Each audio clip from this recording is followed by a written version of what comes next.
So Alexa bus is, of course, in memory of 4-year-old Alexa Middelaer, killed by an impaired driver several years ago. And this is a state-of-the-art mobile impaired driving enforcement and education tool. It's very important that it be able to process impaired drivers roadside as if you'd be processing them back at the office. The Alexa bus is going to be able to do that.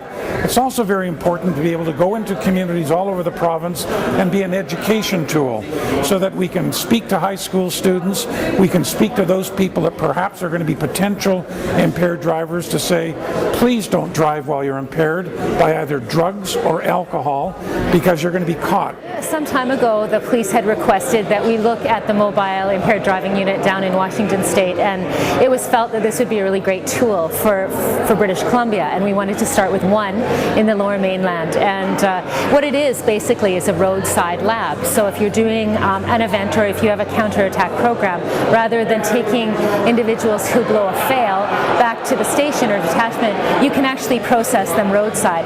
That is, it just is so much more efficient, and it's using the officer's time in a more prudent manner. So you can process an impaired driver in 20 minutes as opposed to 6 hours. Australia has 20, Washington State has one, Alberta has one, Toronto has one, and it's time for our province to have one as well. So the money is there, the procurement is in, and it should be on the road in a year. Well, this is the mobile impaired driving unit for the Washington State Patrol in the state of Washington. The way the process works is the arresting officer would make a DUI arrest. That officer in turn brings the arrested subject to our front door, and the beauty of this process is that arresting officer can just drop the intoxicated person off, turn around and go out and find another impaired driver. This is the standard BAC instrument that we use to take breath tests in Washington State. Normally, this machine would be powered on. We'd have a glass jar, or what's known as an external standard. That's an alcohol and water solution that would be connected to this. It's a known alcohol solution that compares the subject sample with the internal sample. So in a real world scenario, we'd have that operating. The system would be have power to it, and we just enter some preliminary data on the person being arrested: name, gender, age. After the breath testing process takes place, which is generally about 20 to 25 minutes, we take the individual and we place them back here in our holding cell. It's a temporary holding cell. Obviously, we only get one person in there at a time, but it's enough time for us to ride transportation, whether it be a taxi, a family member, or a transport officer to take them to jail. We have 3 report writing stations here on the left rear. These stations are for the processors and for the arresting officer. If he or she chooses to write a report right after they drop their subject off, they have the convenience to do so.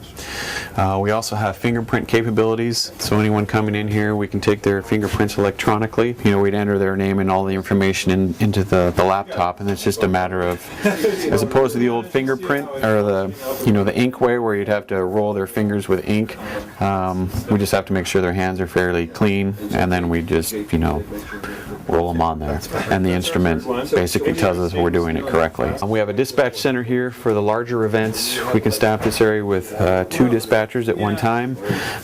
We have monitors, internet connection, so we can dispatch and broadcast from here if need be.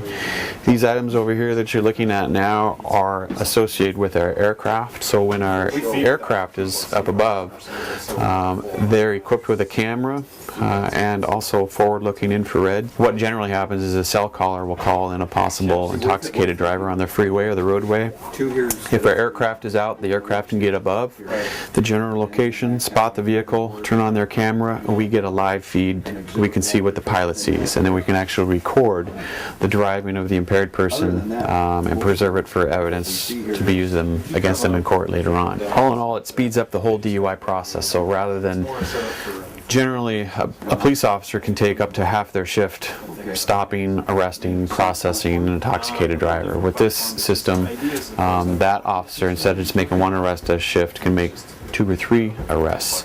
The more DUI arrests you make, the lower that, the fatality picture drops and the injury collision drops. So we've had this unit operating for about 6 years, and we've had a little over 2,500 people processed through there during that time. And each year, our fatality picture in Washington has dropped. Not just because of this mobile impaired driving unit, but other programs that we've implemented, but we certainly like to think this has been a huge contributor towards that.